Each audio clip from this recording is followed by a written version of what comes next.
Friends, இங்கே பாருங்க, நேந்திரம் chips போடுறதுக்காக இது வாங்கியிருக்கிறோம். நேந்திரங்காய் உங்கள் ஊரில் என்ன ரேட் 1 கிலோன்னு சொல்லுங்கள், இல்லை ஒரு தாரா வாங்கினா என்ன ரேட்டுன்னு சொல்லுங்கள். அது காயை பொறுத்து சொல்லுவாங்கன்னு நினைக்கிறேன். இது நல்லா திரண்ட காய். இங்கே பாருங்க, நம்ம வீட்லேயே வந்து சிப்ஸ் போட போகிறோம். எப்படி போடுறோம், எப்படி டேஸ்ட்டாக வருதோ என்னன்னு பார்க்கலாம். சரிங்களா, வெயிட் பண்ணுங்கள். அதுக்குள்ளே பழுத்துருச்சு வரு. போடலைன்னா பழுத்து போயிடும். இன்னைக்கு போட்டால் தான் கரெக்டாக இருக்குது, நாளைக்கெல்லாம் பழுத்துரு இதெல்லாம். வரும். ஓகே, சிப்ஸ் போடும்போது பார்க்கலாம். ஃப்ரெண்ட்ஸ், இங்கே பாருங்க, சிப்ஸ் போடுறதுக்கு வந்து நாங்கள் ஸ்டார்ட் பண்ணியாச்சு. போட்டும் வச்சிட்டோம். பார்த்தீங்களா எவ்வளோ ஓட்டாச்சுன்னு. இது வந்து கருகிடுச்சுன்னு நினச்சிக்காதீங்க, இது வந்து பழம், ஒரு பழத்தில் ஓட்டு. அதனால் அப்படி எவ்வளோ முறுமுறுன்னு டேஸ்ட்டு சும்மா சூப்பராக இருக்குதுங்க ஃப்ரெண்ட்ஸ். உண்மையாலுமே இந்த மாதிரி தோல் நீக்கி வச்சுட்டு தண்ணியில் போட்டு எடுத்து செய்யணும்னு சொன்னாங்க. நாங்கள் தண்ணியிலலாம் போடலை, அப்படி தோல் சீவி வச்சுட்டு உடனே எண்ணெய்க்குள்ள அப்படியே இந்த மாதிரி போட்டு எடுத்துட்டுருக்குறோம். விறகடுப்பில் செய்கிறோம். தண்ணியில் ஓடலைங்க ஃப்ரெண்ட்ஸ். எண்ணெயும் நிறைய இழுக்குன்ட்டு தேங்காய் பாதி கடலெண்ணெய் பாதி கலந்து, முக்கால்வாசி தேங்காய் கலந்து கடலெண்ணெய் கொஞ்சம் கலந்துட்டோம். ஏன்னா கட்டுப்படி ஆகாது நம்ம கம்பெனியை போயிட்டு. நீங்கள் இந்த மாதிரி சிப்ஸு போட்ட அனுபவம் உண்டான்னு சொல்லுங்கள். நீங்கள் பாருங்க, இந்த மாதிரி கப்பில் வந்து சால்ட்டு அண்ட் மஞ்சள் தூள் கலந்து வச்சுட்டு இப்படி காய் சீவி போடும்போது ஒரு ட்ராப் அதில் வந்து விட்டோம்னா இந்த மாதிரி கடையில் மாதிரி எல்லோ கலர் கிடைக்கும். இல்லைன்னா சிப்ஸ் வந்து கொஞ்சம் ஒயிட் கலராக இருக்குது, அவ்வளோதான் வித்தியாசம்.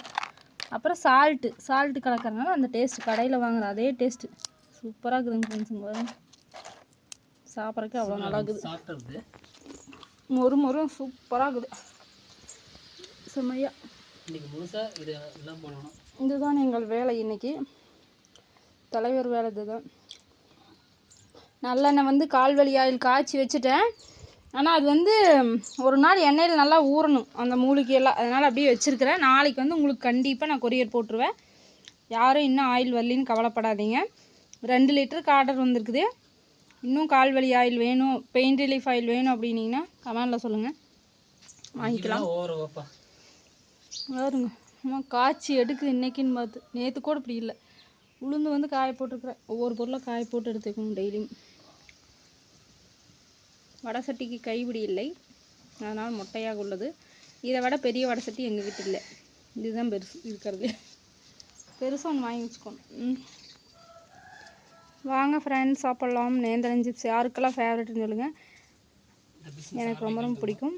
ஆமாம், யாருக்காவது வேணும்னா நேந்திரம் சிப்ஸ் வேணும்னா ஆர்டர் இப்போயே சொல்லிட்டிங்கன்னா கொரியர் போட்டு விட்ருவேன். யாருக்கு வேணும் கமெண்டில் சொல்லுங்கள். நீங்கள் சொல்கிறத பொறுத்து தான் நான் வந்து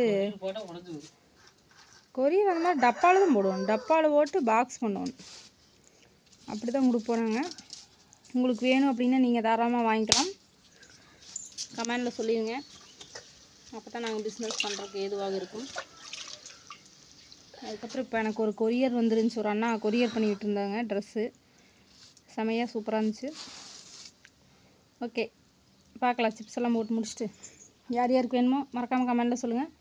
குயிக்காக ஆர்டர் ப்ளேஸ் பண்ணுங்கள். உங்கள் வீடு தேடி வரும் ஃப்ரெஷ்ஷான நேந்திரம் சிப்ஸ். அப்படி தானே? First quality. ரேட்டு நீங்கள் கேட்குற கிலோ கணக்கு பொறுத்து நான் சொல்லுவேன். தேங்காய் எண்ணெயில் பொரித்து நல்லா ஃப்ரெஷ்ஷாக கொடுக்குறேன். கடையில் மாதிரிலாம் கிடையாது, பார்த்துக்குங்க. ஃப்ரெஷ்ஷான சிப்ஸ் வேணுன்னா ஆர்டர் பண்ணிக்கோங்க. ஓகே, டாடா பாய்.